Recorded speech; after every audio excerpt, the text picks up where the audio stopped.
trains on a Norwegian freighter, hurrying to sidings and stations in Britain, hurrying to catch passengers and troops on time, crossing the Atlantic sea rails laid by the sailors of Norway on the decks of ships that are the free soil of a democracy fighting in exile.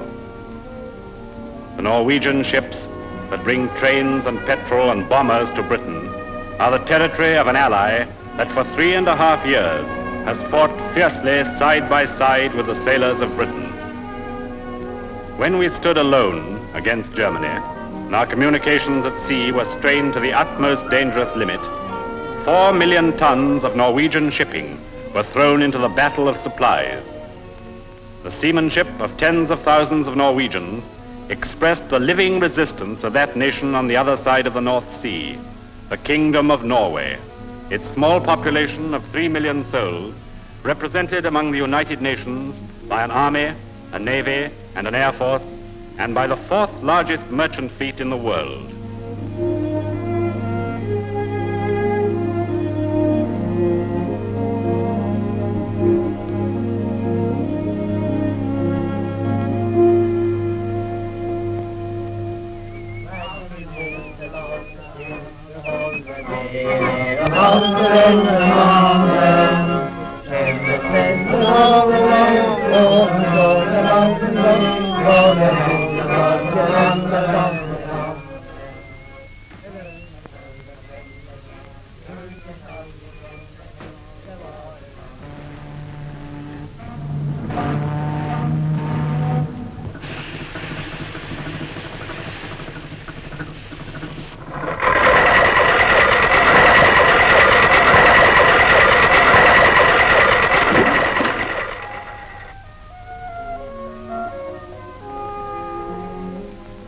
For 3 years, Norwegian sailors have crossed and recrossed the oceans with the sailors of Britain. But for the Norwegian sailor, there's no voyage home. In the port he sails for, there is no family to visit, little welcome in the clatter of the dockside cranes. During the weeks at sea, no hope of going ashore on the land he loves.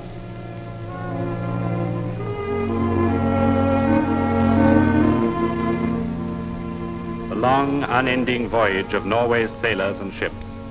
The voyage which began with the conquest of their country and which will end with their country's regained freedom, began in 1940, when on the morning of the 9th of April, the people of Norway found themselves at war for the first time in over 100 years.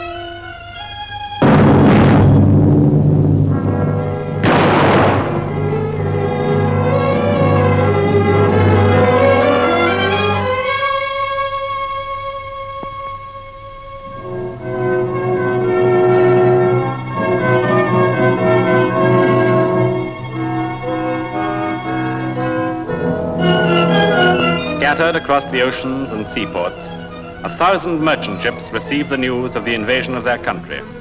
In great ports all over the world, their crews read the news of the attack and awaited orders from their owners in Norway. In mid-ocean, Norwegian sailors were hardly able to believe the news they learned by wireless of the sudden attack upon their native towns. Telegrafisten har nettopp hørt at tyskerne har tatt Kristiansand og Bergen. Det kan ikke være tilfelle. Hva er det du sier? Nei, faen også.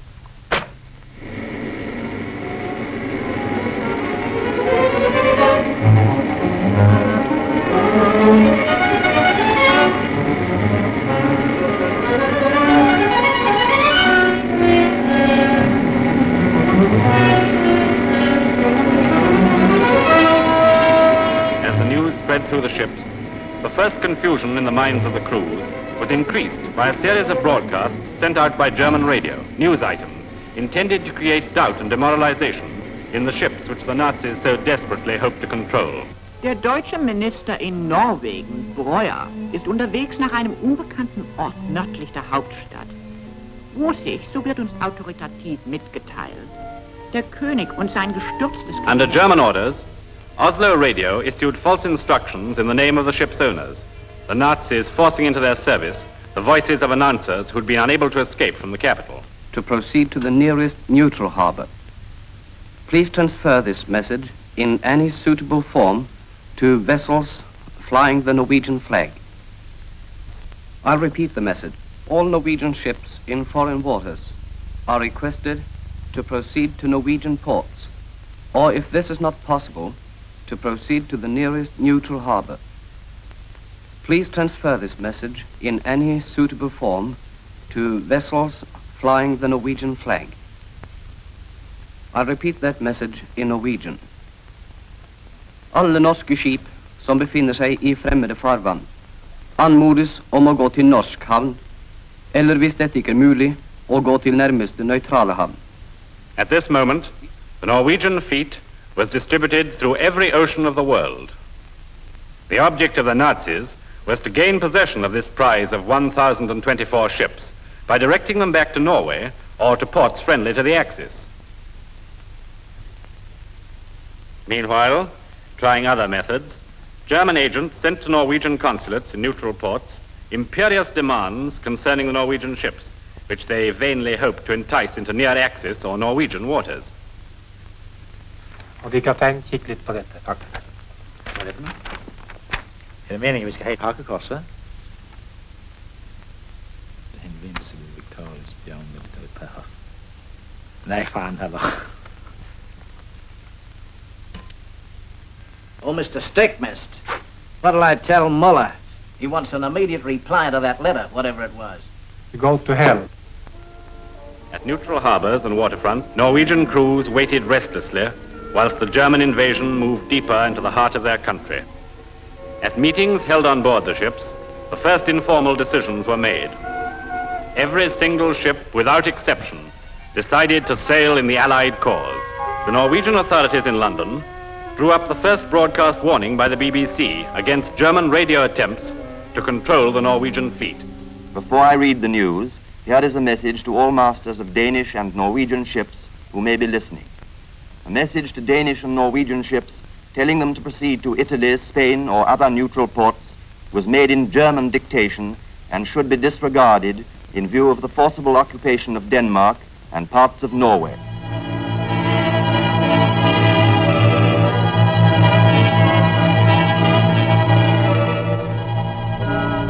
Meanwhile, across the North Sea, the Norwegian government was caught in the confusion of the German advance north. Communication with the outside world was difficult, and to escape from the eager German bombers, the cabinet had to make its way northward along obscure country tracks and through pine forests, holding meetings when and where the opportunities could be found. On the afternoon of the 20th of April, 10 days after the invasion, a deputation of 4 cabinet ministers set off to contact British naval headquarters at Åndalsnes with proposals concerning the urgent question of the Norwegian ships. Sir? They've arrived, sir. Norwegian, sir. Sir? What is it, Graham? They've arrived, sir. What time is it? Very nearly midnight, sir.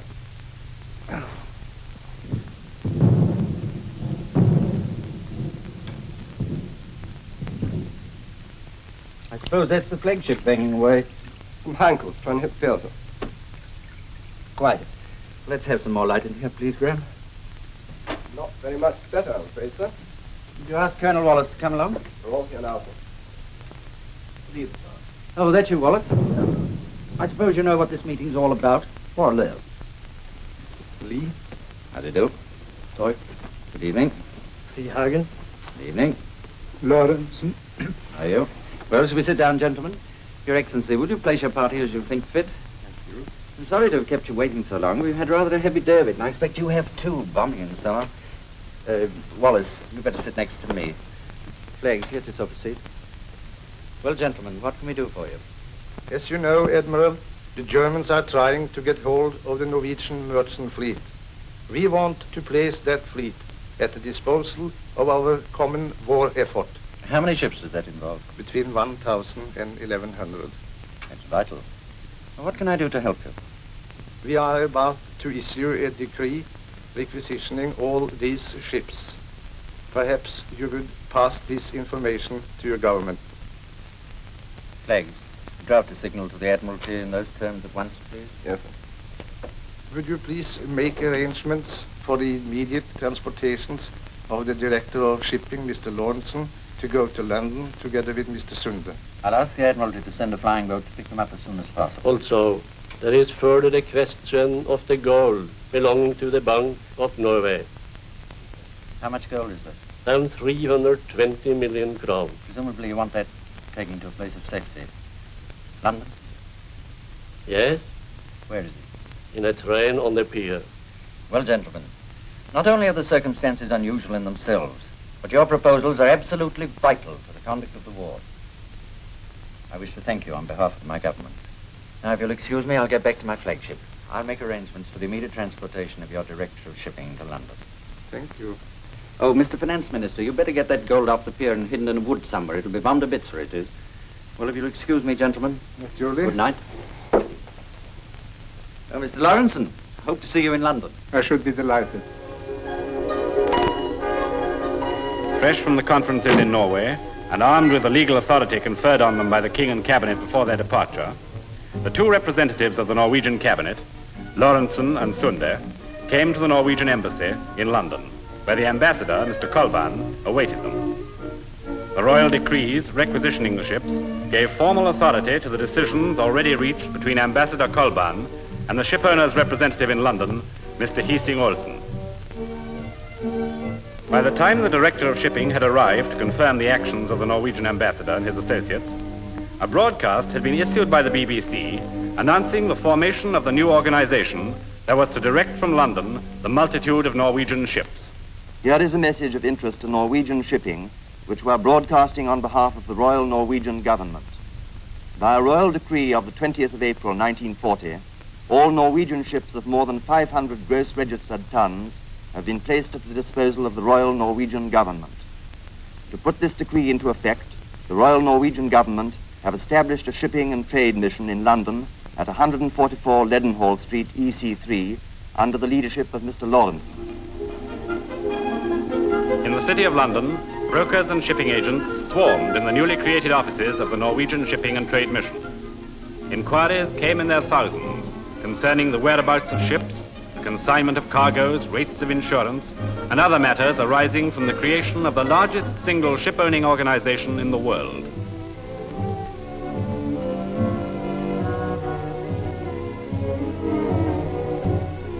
The shipowner's representative was in executive charge, and orders were sent out to ships at sea by wireless in accordance with the requirements of Allied shipping needs.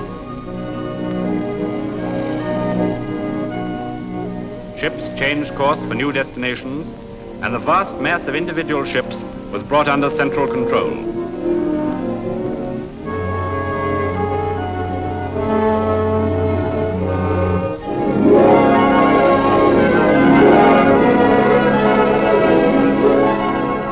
All vessels flying the flag of Norway became vital links in Allied strategy.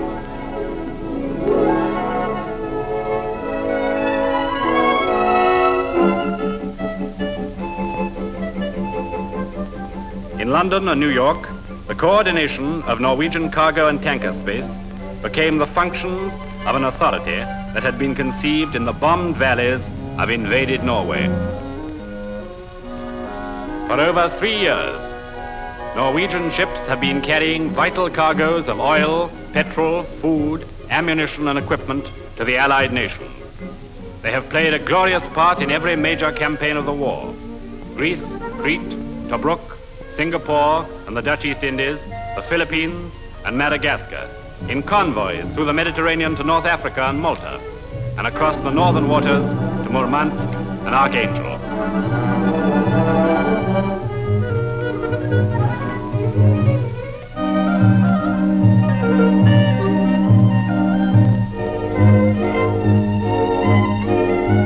Behind this vast organization stands the ordinary Norwegian sailor, awaiting the time when he may, with pride, return to the land to whose liberation he has contributed so great a share. Broadcasting in May 1942, Mr. Anthony Eden paid a tribute to these men. The Norwegian merchant fleets have been famous down the ages. At no time in her long, proud history have they played a more glorious part than in this present struggle. Many, indeed hundreds, of her seamen have won decorations for gallantry. All have earned them. To these men, to the men of the new ships and those that still survive the battle, men without native homes or background, exiles with a deep love of their country, the war is a doubly bitter experience. Without their seamanship and the enormous strength which their ships have given to the Allied cause, the lines of our communications at sea might well have been found dangerously, even fatally, thin.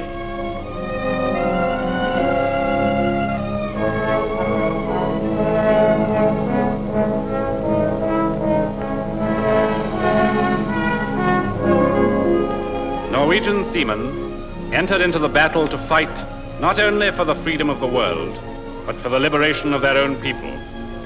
They long for home, and when they do return, they will not forget the tradition of taking with them a gift for their people. This time, it will be a special one, for their voyage has been long. It will be the greatest gift of all time: freedom.